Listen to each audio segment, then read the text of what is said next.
Neste vídeo você irá entender como é que funciona o controle feed-forward e como o sinal desse controlador consegue diminuir o efeito das perturbações e trabalhar junto com o controle por realimentação. No final veremos alguns exemplos de implementação no MATLAB e no Simulink.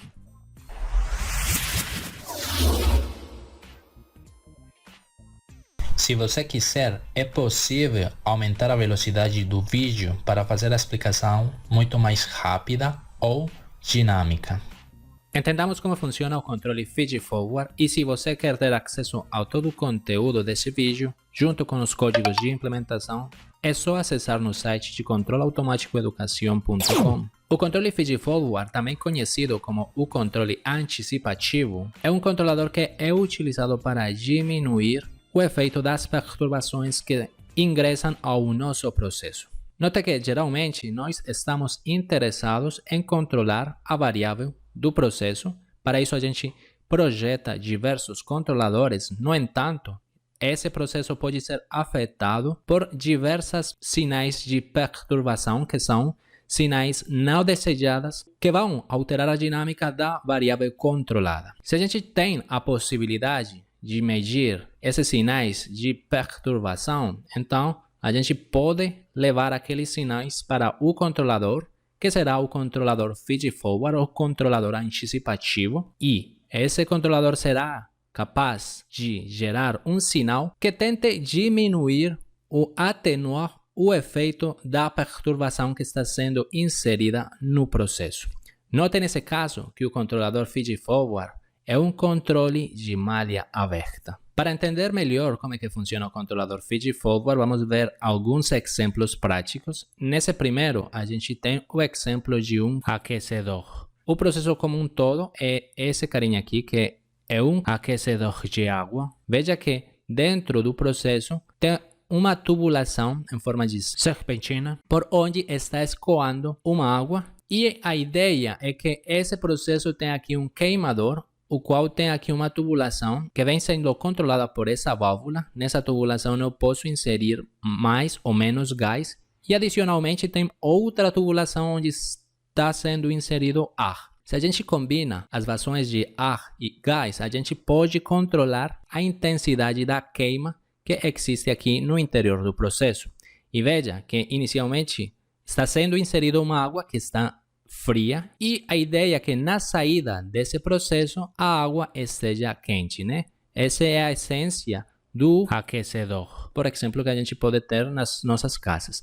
Veja que na saída do processo nós temos um transmissor de temperatura, o qual irá enviar o sinal para o nosso controlador principal, para ele saber em todo momento como é que está se comportando a temperatura.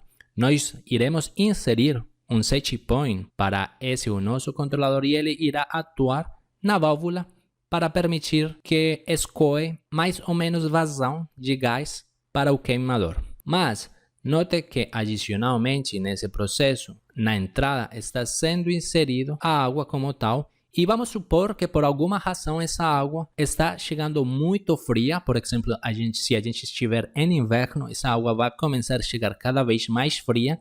E se essa água está muito fria, quando entrar no processo, ela vai afetar a temperatura interna do aquecedor. E talvez essa seja uma condição não desejada neste processo. Note que nesse caso seria muito simples para a gente colocar um outro sensor aqui, nesse caso um transmissor de temperatura que está medindo em todo momento a temperatura da água fria. E se nós conseguimos enviar aquele sinal de água fria também para o nosso controlador, nesse caso aqui o controlador vai saber em todo momento, primeiro, qual seria a temperatura de água quente que está saindo do processo e também vai saber em todo momento qual seria a temperatura da água fria, que nesse caso aqui seria a perturbação do sistema.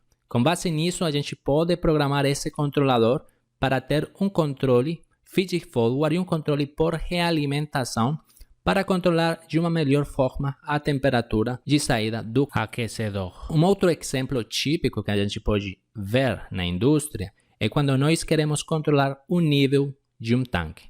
Nesse caso aqui, veja que temos um tanque que terá uma determinada altura H. Nesse caso, essa altura está sendo medida pelo transmissor de nível, o qual está enviando em todo momento para o controlador qual é o nível atual do processo.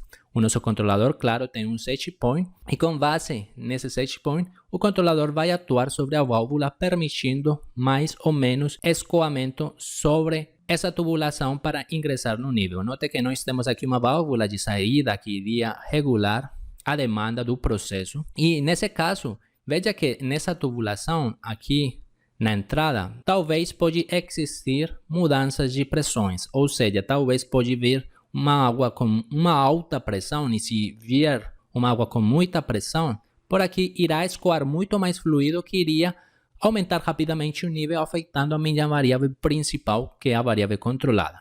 Mas você concorda comigo que também seria fácil para a gente colocar um sensor aqui, por exemplo, de pressão, que esteja medindo em todo momento a pressão que está sendo injetada aqui nessa tubulação. E se eu conseguir medir essa pressão, eu posso enviar esse sinal também para o controlador. E assim o controlador poderá saber em todo momento o valor da perturbação para programar um controle feed-forward, e também saberá em todo momento o valor do nível para a programação do controle por realimentação. Para esse processo também é muito utilizado outra estratégia de controle conhecida como o controle em cascata. E se você quer ver como funciona essa estratégia, dá clique nesse card que está saindo aqui acima para que você veja o vídeo no meu canal em espanhol, onde eu expliquei detalhadamente essa estratégia. No final das contas, a gente pode representar o nosso controle feed-forward pelo seguinte diagrama de blocos. Note inicialmente que nós aqui temos representado o processo que nós queremos controlar com essa linha tracejada amarela, que é o nosso processo, e adicionalmente a nossa malha de controle vai ser perturbada por um sinal que irá entrar no nosso processo. E para implementar esse controle feed-forward é muito importante a gente poder medir em todo momento esse sinal que. Note que nos exemplos anteriores a gente conseguia medir de fato qual era esse sinal de perturbação que, porque se a gente não consegue medir esse sinal, a gente não consegue implementar o controle feed-forward. Com esse sinal que, veja que ele irá entrar no processo, pelo tanto, nós podemos estimar um modelo matemático, por exemplo, fazer uma identificação de sistemas para identificar um modelo da perturbação que a gente vai chamar como GQ, qual vai afetar a variável controlada Y. Também nós temos o modelo do processo que nós queremos controlar. Nesse caso, nós iremos representar como GU, que será o modelo do processo.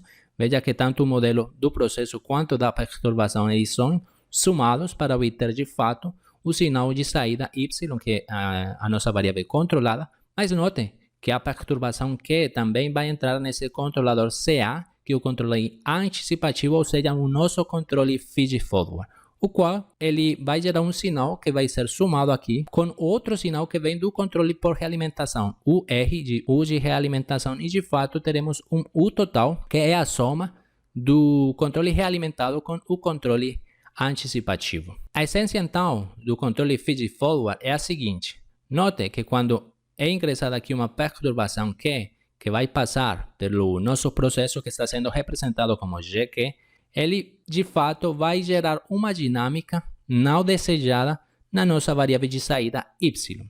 Pelo tanto, o que a gente está fazendo aqui é criar um caminho alternativo com o nosso controlador por feed-forward, com o objetivo de fazer com que esse sinal gerado pela perturbação seja cancelado, ou seja, matado por esse sinal que está sendo gerado pelo controle feed-forward. Ou seja, eu quero que aqui na saída ele não veja a dinâmica inserida pela perturbação. E essa é a tarefa principal do controlador feed-forward. Vamos então movimentar aqui o nosso diagrama de blocos e vamos analisar ele matematicamente. Veja inicialmente que a nossa saída Y nós podemos representar matematicamente pela seguinte expressão. O Y será igual a GU, que é o modelo que representa nosso processo, que vem multiplicado por U, que seria o sinal de controle, né? A soma do realimentado com o anticipativo. E aqui, com o mais, note que estamos somando o efeito da perturbação, que é GQ vezes Q. Mas a gente já está vendo que a partir de aqui nós podemos então analisar quem é o sinal de controle U. E de aí a gente pode projetar o nosso controlador, que nesse caso é o controle feed-forward. Veja então que U, de fato, será o produto de CA, que é o controle anticipativo, vezes o sinal de entrada, que é o Q.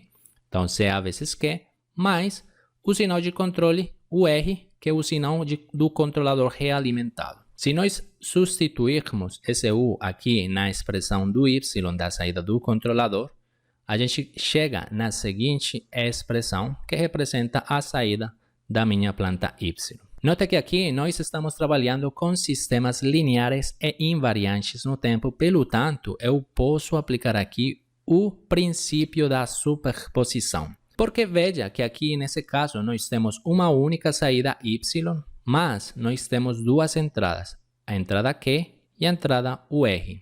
No entanto, nesse caso, eu só estou interessado em analisar o efeito da entrada da perturbação Q para de fato projetar quem será meu controlador feed-forward. Então, aplicando o princípio da superposição, eu posso desconsiderar as entradas e só deixar uma única entrada, dado que estamos tratando com sistemas lineares e invariantes no tempo. Nesse caso, eu vou desconsiderar a entrada UR por realimentação ou vou desligar ela para só analisar o efeito de Q sobre Y. Então, o R eu posso zerar ela e eu quero que aqui no Y, como a gente já falou anteriormente, eu quero que sem importar o sinal que aparece aqui no Q, eu quero que aqui no Y sempre seja zero, porque eu não quero o efeito da perturbação, que é um efeito não desejado no meu processo, na saída da variável controlada. Dito isso, então vou substituir o Y por zero, que é o que eu desejo para a minha malha de controle. Eu vou substituir o R por zero, porque eu estou desligando aqui, aplicando o princípio da superposição, e aplicando aqui a distributiva, fazendo o produto de GU por cada um dos termos dentro do colchete, eu vou ter que a equação fica resumida aqui, GU vezes CA vezes Q, mais zero do UR, mais a perturbação GQ vezes Q. Aqui fica fácil, então, isolar quem será meu controlador anticipativo ou feed-forward CA. Para isso, vou jogar toda essa expressão para o outro lado com um sinal menos.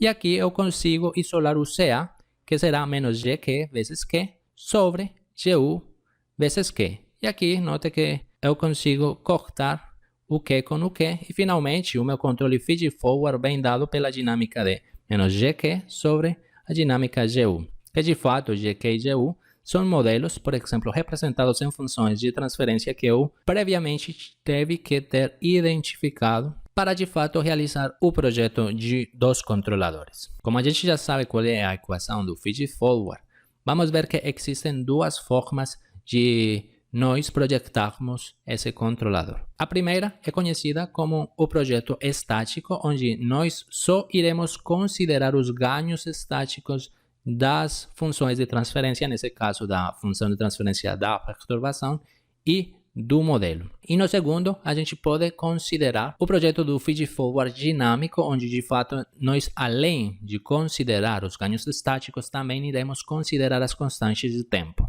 No primeiro caso, no estático, nós podemos dizer que estamos de fato implementando um controle proporcional feed-forward, onde o CA unicamente seria o ganho estático da perturbação KQ sobre o ganho estático do modelo KU.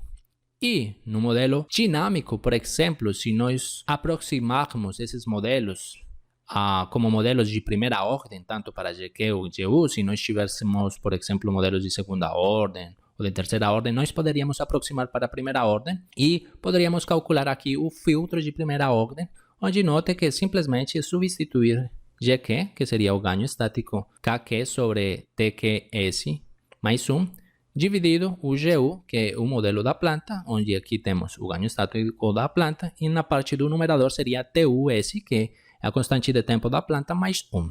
Então veja que de fato nós temos que conhecer quem é GQ e GU, e como eu já falei, se você tem modelos superiores, você pode aproximar eles para sistemas de primeira ordem, para aplicar então o filtro dinâmico de primeira ordem. E você também pode depois extrapolar, se quiser, para filtros de segunda ou terceira ordem. Aqui vemos um comparativo entre os dois controladores, onde a gente está vendo que o controle por realimentação é um controle em malha fechada. No entanto, o controle feed-forward é um controle de malha aberta. Pelo tanto, o controle por realimentação sempre será um controle lento e o controle anticipativo será um controle rápido. O controle por realimentação é um controle robusto, que ele pode funcionar mesmo tendo erro de modelagem. Por outro lado, o controle anticipativo é um controle que não é robusto. A gente viu que ele é malha aberta, pelo tanto, ele não tem a robustez garantida. Aqui, o controle por realimentação, por estar realimentando o sistema, eu vou afetar a estabilidade do processo, né? Eu estou mexendo com os polos da planta. No entanto, aqui no anticipativo, por ser um controle malha aberta, eu não vou mexer com os polos do sistema, então ele não irá afetar a estabilidade do sistema. Finalmente, o controle por realimentação é um controle corretivo e o controle antecipativo será um controle preventivo. Então, qual das duas estratégias eu deveria implementar no meu processo? Pois, de fato, se a gente analisar as características de cada controlador, o melhor seria implementar ambos controladores conjuntamente. Porque o controle anticipativo ou feed-forward, ele vai corrigir em grande parte o erro da variável controlada. E, finalmente, o controle por realimentação vai finalizar de corrigir o erro em regime permanente. Finalmente, vemos aqui o diagrama de blocos do controle completo, onde nós temos o controle feed-forward, que ele tentará matar em todo momento o efeito da perturbação não desejada aqui. E temos aqui o nosso controle por realimentação, que pode ser qualquer estratégia de controle. Se você quer ver várias estratégias de controle que a gente já estudou, dá clique nesse card que está aparecendo aqui acima para que você veja diversas estratégias. Note que no final das contas temos o nosso processo com um modelo da perturbação e um modelo do processo. Aqui então o controle realimentado ele tentará fazer com que a variável controlada y vá para a referência e o controle feed-forward tentará matar o quê? Para nós estudarmos o efeito do controle feed-forward, vamos fazer o exemplo do aquecedor. Inicialmente, suponha que o nosso processo já foi modelado e foi levantado uma função de transferência de primeira ordem, que seria o GU, de 1,45, que é o ganho estático, sobre 4,5S mais 1, onde 4,5 é a constante de tempo do sistema. Também, como a gente já tem o sensor aqui de temperatura, nós conseguimos modelar a perturbação desse modelo, que é uma perturbação mensurável. Nesse caso, o modelo também foi uma função de transferência de primeira ordem, com um ganho estático de 1 e uma constante de tempo de 3,5. Finalmente, vamos projetar os dois controladores antecipativos. Aquele que eu proporcionar, que seria esse aqui, onde unicamente estamos utilizando o ganho estático, veja, menos 1, que é o ganho da perturbação, sobre o ganho estático da planta, que é 1,45, e também faremos o controle anticipativo dinâmico, nesse caso o filtro de primeira ordem, onde novamente temos o ganho da perturbação, que era menos 1, multiplicado a dinâmica da planta, que era 4,5S mais 1, dividido o ganho estático da planta, que era 1,45, que multiplica a dinâmica da perturbação, que era 3,5S mais 1. Se você vai agora mesmo na descrição deste vídeo, eu vou deixar o link para o site de controle automático educação, onde você verá toda a informação que a gente acabou de ver no vídeo de controle feed-forward. Mas o mais importante é que aqui no final do post você terá acesso aqui ao código em MATLAB. Basta clicar aqui onde diz Copy to Clipboard para copiar todo o código e colar lá no seu software. E também clicando aqui nesse botão, você poderá baixar os diagramas em Simulink que a gente irá criar a continuação. Aqui dentro do MATLAB, note que o primeiro que a gente irá fazer é criar o nosso modelo do processo GU, que é com Transfer Function. Também vamos criar o modelo da perturbação, que é GQ, e iremos criar os dois controladores feed-forward. Primeiro, o controle proporcional, onde unicamente estamos utilizando os ganhos do processo, e aqui o controle com o filtro de primeira ordem, onde estamos utilizando de fato as duas funções de transferência de primeira ordem do modelo e da perturbação. Basicamente, estamos inserindo essas funções de transferência que a gente apresentou aqui no exemplo. E finalmente, nós precisamos também dizer quem será o nosso controle por realimentação.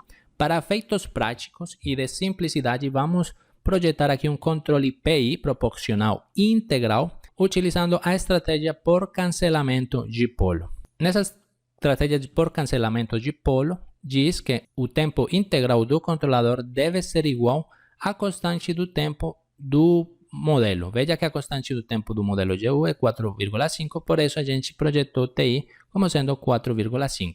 Logo, a gente irá projetar uma constante de tempo desejada, que nesse caso foi chamada como TR, que simplesmente está dividindo por 3 a constante de tempo do processo, só para acelerar a dinâmica do processo.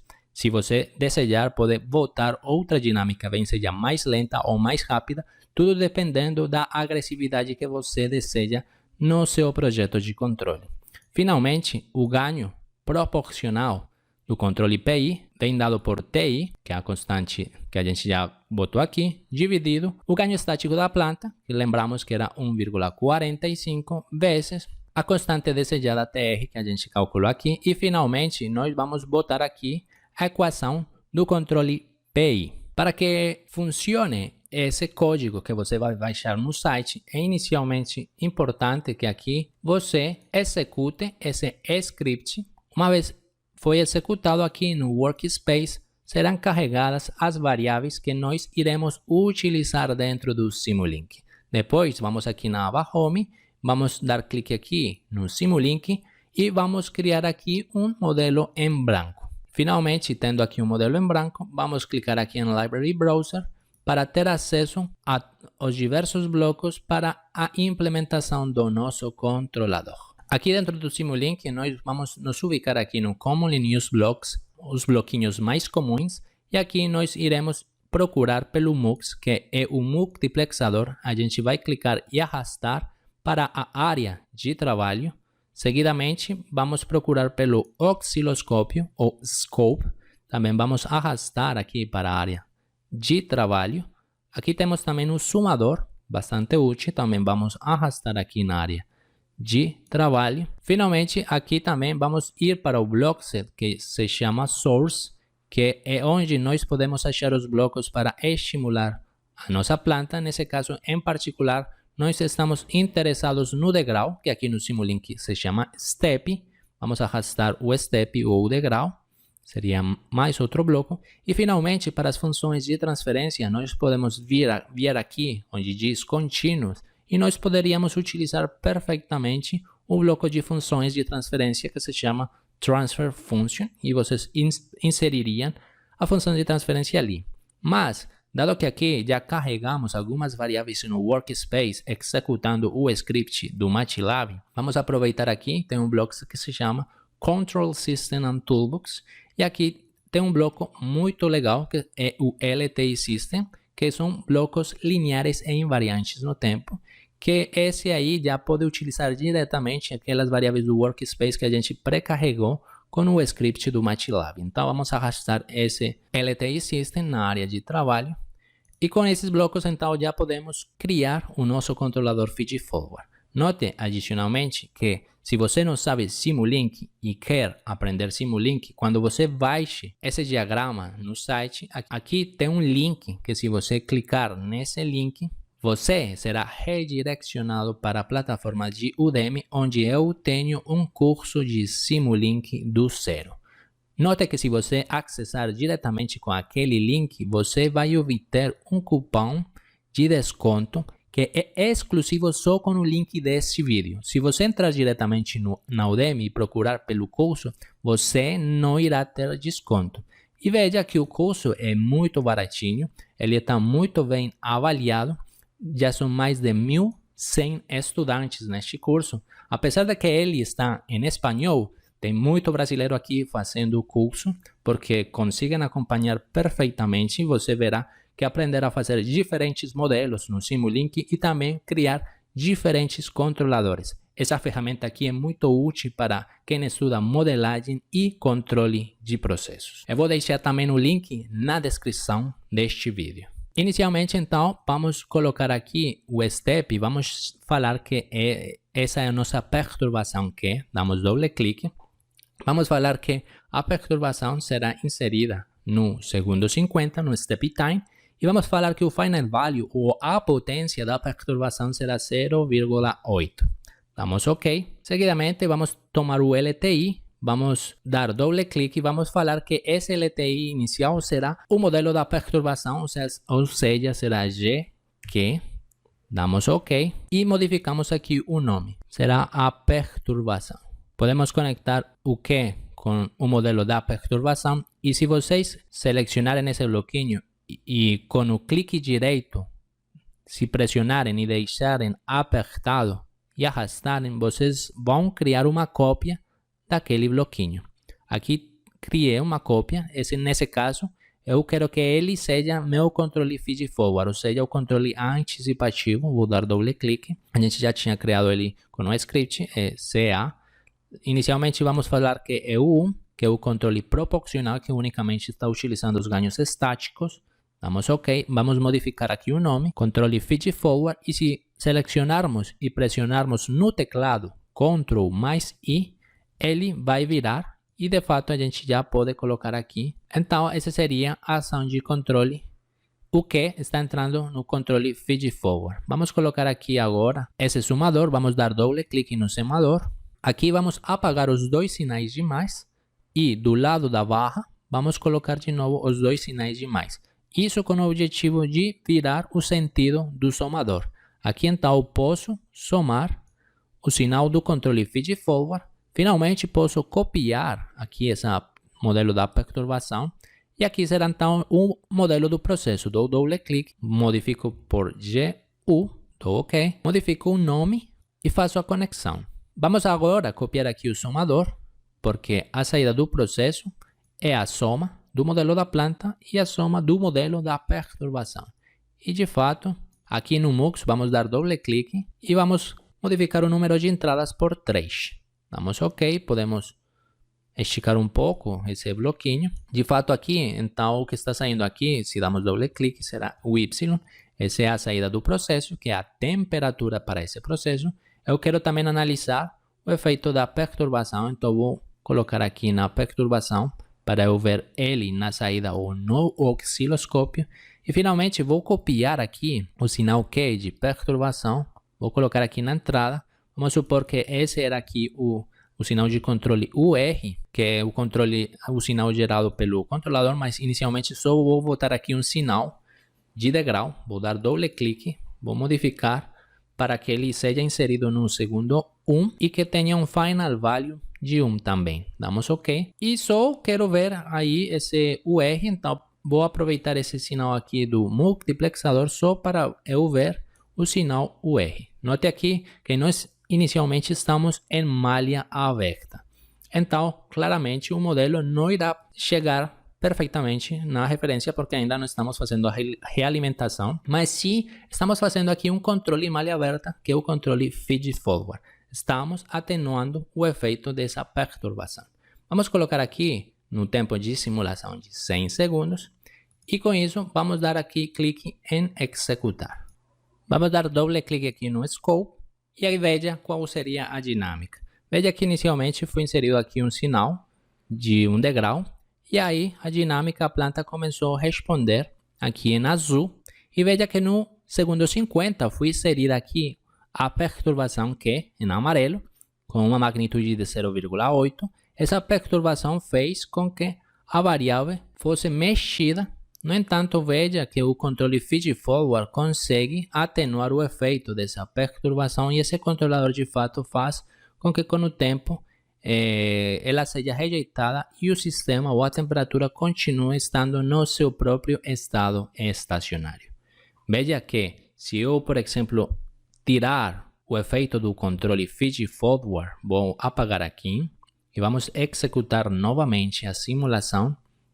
Veja agora o que acontece. Quando é inserida a perturbação, de fato, a variável controlada, porque está em malha aberta, ela vai mudar e vai ir para outro estado estacionário, coisa que não acontecia quando a gente tinha o nosso controle feed-forward de malha aberta, que veja que, de fato, com o controle feed-forward eu consigo atenuar o efeito dessa perturbação e manter aquele sistema naquele estado estacionário. Mas vamos completar aqui o modelo, vamos anexar o controle por realimentação para, de fato, chegar agora sim na referência. Nesse caso aqui, vamos apagar esse carinha aqui, apagamos aqui. Agora, esse cara não vai ser mais o R, vamos mudar o nome para SP do setpoint e vamos copiar aqui um bloquinho desses, que nesse caso será, agora se modificamos, será o nosso controlador C, modificamos o nome, que é o controlador PI, colocamos um sumador, modificamos